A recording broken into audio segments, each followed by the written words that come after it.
Well, I can honestly talk through like being there in the room, Yeah.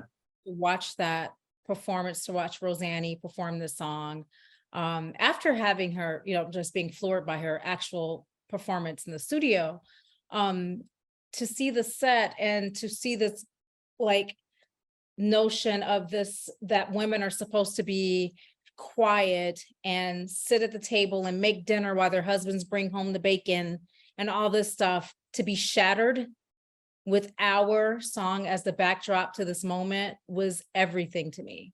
Yeah. Um, and to see it, like to look on playback and reels and see that it goes from black and white to color. So it goes from this old way of thinking to this new way of thinking right before our eyes.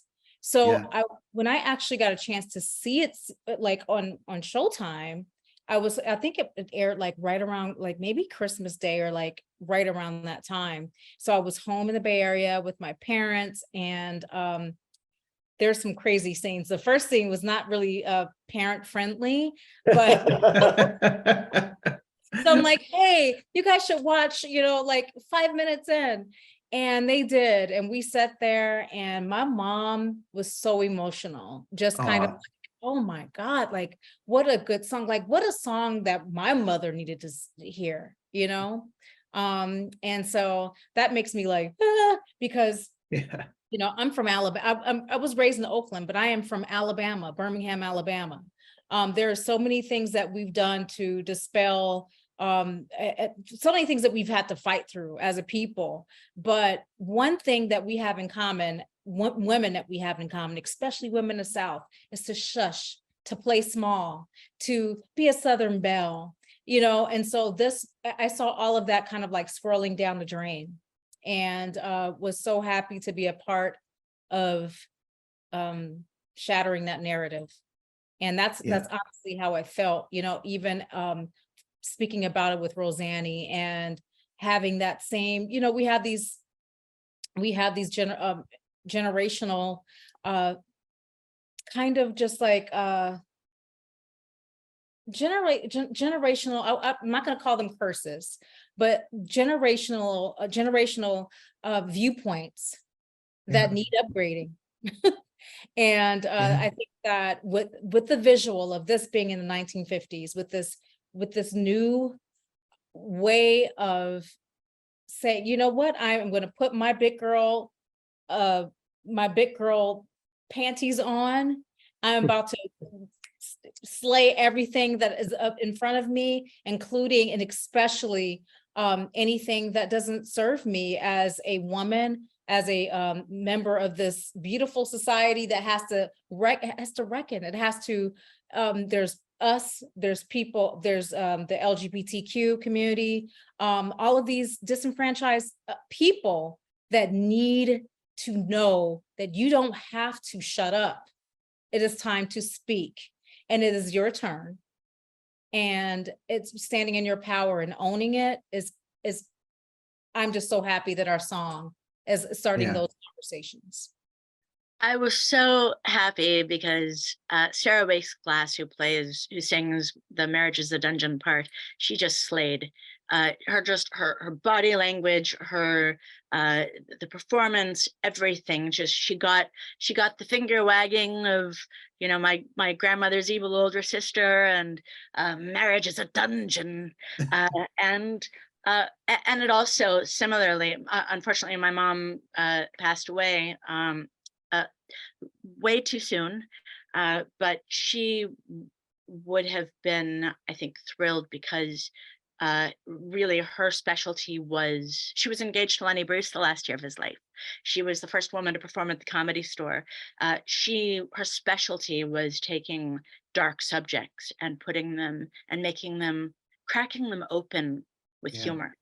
So it felt like this was really an homage to her in a way.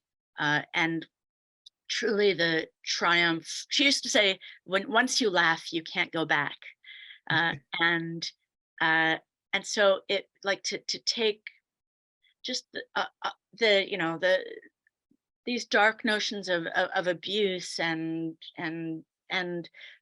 insecurity and body dysmorphia and all these other things that are addressed in the song in these self-flagellating ways, to give them voice and then make them hilarious, uh, just felt so right and so much an homage to my mom. I think she would have been really, she would have been Kvelling. If I don't know if Yeah. you know what that word is, but like it's a Yiddish word for just, she would have been, I think her heart would have swelled with pride and with joy, and it made me very happy to be able to do that and to feel that it was speaking to this show, that to these characters, and their journeys throughout these 2 years that we've gotten to know them, and also as a singer songwriter, and both my parents were artists, uh, who kind of a fringe family. I've spent so much time on the fringe that to know that so many people were enjoying this song also really felt very vindicating. Yeah, So it's been I'm just very grateful. And then the absolutely. added, I never would have thought that this would have happened, with the Emmy nomination, but to be just the honor of being amongst you wonderful talents, it's really just eternally delighting. I know. I mean, just whoa, how many months ago when we did our interview for Film.Music.Media, and all that's happened since then, Lili, just it's kind of crazy, It's just like, Yeah, yeah. well, I'm so happy for you. It's so amazing. So congratulations and to Ben as well. Tom, talk to me for you. What was going through your head, and you and Curtis, when you guys saw that scene and of course that episode? I'm just curious what was going through your head. It's funny. I think it's like Taro said, actually watching it, there were so many edits of it and so much work that went into seeing it, that we saw it so many times before the final, that Yeah. was the emotional moment, that there was so much like little tweaking and stuff and listening to mixes that you don't, seeing that it's somehow removed from the experience a little bit.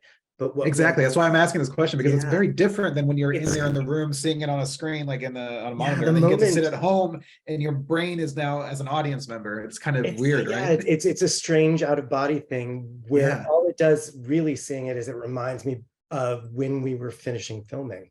That it brings back that moment of pure joy. And we had at the very end of filming the episode, after a week in this huge warehouse, we had to turn the cameras around just to film the background players reacting to the musical.